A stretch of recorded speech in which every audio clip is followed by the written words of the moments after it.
up? This is VincaniTV, and I'm hanging out with one of my family friends, Duncan Wong. And today he's going to be teaching you guys some yogic arts as far as joint therapy. Hey, I'm Duncan Wong. Thanks for coming out. We're going to break it down with some joint therapy today for some body conditioning, starting with the wrists and the shoulders for power structuring. So I'll just take it from here and break it down. So I'm going to break down the cross-core body structuring. It includes some modern dance drills with a little bit of yogic martial arts type of fusion flow. First step is I'm going to break down some detail of the wrist, so I'll break down some basic science of anatomy. So we come onto the back of the hand to get into the lengthening of the wrist joint, because most of the time we're pressing, especially in arm balances or anytime we put our weight on our hands, we're doing a lot of back bends of the wrist. So this is an important, unusual counter pose from martial arts that applies to all arm balancing. So when we spread our fingers and touch our middle fingers together, our wrists are our shoulder distance apart. So when we bring the shoulders over the wrist, we have proper alignment and weight bearing. And then as we press down into the wrist, we want to drop the shoulder blades down and squeeze the belly and flex the spine up, and then that will extend the shoulder joints. It's important to remember that we must get the shoulder blades down towards the rib cage before we extend the shoulder joints, and then we have a proper shoulder power structure to hold the weight. And then the counter of the length is the strength, which is to take a basic finger stance, which is spreading the fingers and gripping the earth and holding the weight from the base of the thumb to the base of the index and spreading out to initially the Trinity stance of the thumb, index, and middle finger, and finally the remaining two fingers to grip in towards the immovable base of the thumb. And this is the strengthening and alignment factor of the wrist that moves up to that shoulder structure. But preceding those two motions is the completion of the Trinity of this exercise, which is to warm up and lengthen the muscles, which is to invert the palms, which I call the Yin-Yang Handstands flow. So that's forward, forward, back, back. Final small detail, when you're putting your weight on your hands and you're holding your body weight, like body balancing, it's important to potentially spread the fingers and extend the index fingers forward so you keep the weight in the base of the thumb, which is the base power of squeezing the arm in and getting the shoulder blade down before the extension of the joint, which is what happens when you go into a handstand or an arm balance, for example. So to break it down a little more simply, I'll just teach the flow. We invert the palms, forward, forward, back, back, index forward, warming up the connective tissues of the muscles and the joints, and then holding one side and dropping in, and then squeeze, like bending the elbow, upper arm into the rib cage, and then pressing as we drop the shoulder blade and squeeze the belly and flex the spine, extending the shoulder joint and squeezing the arm to not hyperextend the elbow. And that's the first point of power.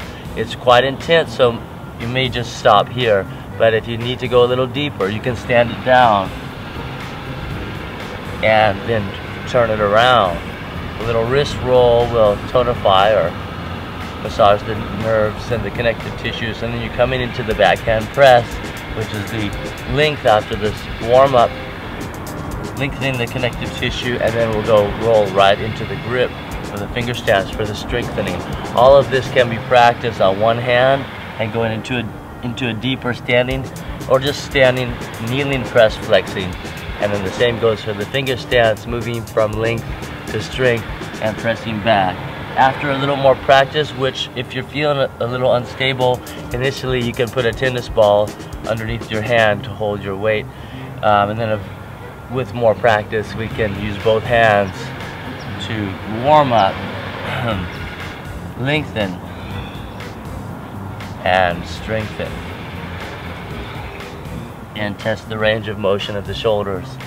And then finally we spread the fingers with the index fingers forward, basing through the thumbs, extending out through the base of the index, and ring fingers actually, for power structuring, getting the shoulder blades down, squeezing the arms in, bending the arms slightly, and then squeezing up through the biceps and the triceps, extending the shoulder joints into a very long shoulder power structure. Once we get into this basic arm balance of power structure with the blade down, the arm squeezing in, and the extension of the shoulder from the squeezing belly, that's the exhale motion, which is a flexion And then the inhale motion is the elongation of the spine, because proper breath contraction of core is exhale basically makes a long core, which is a flex, a cat stretch, and then inhale makes a long spine,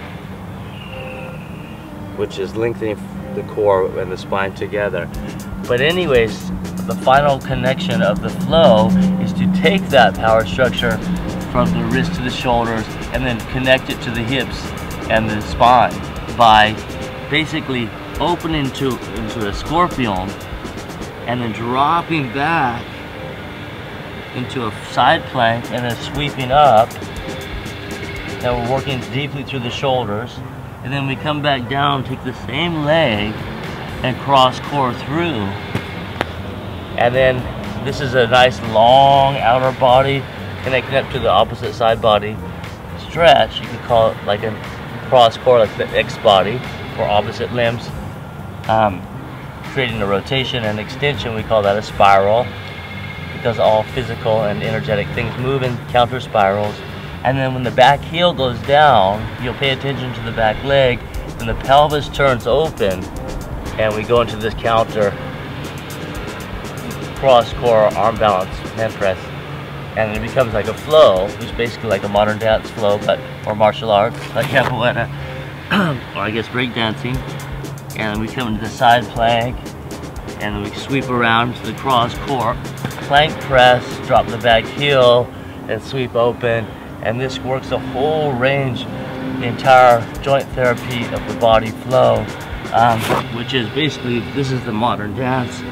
You know, eventually gets a little more complex, but that is, and there's more simplified ways to just kneel in if your knees, your outer thigh needs a little more stretch. And eventually when you push up, you can extend out deep and drop the back heel and sweep up.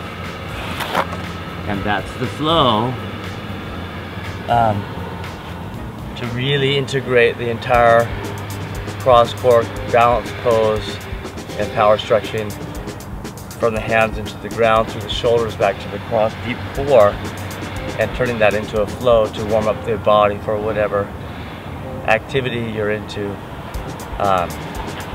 Namaste. Again, I'm Duncan Wong, and this has been the Yogic Arts Flow for joint therapy and cross core balancing of the power body structure. You can find more about my work at yogicarts.com. That's YOGICARTS.com. And it's been great sharing with you, and let's connect again soon. Namaste.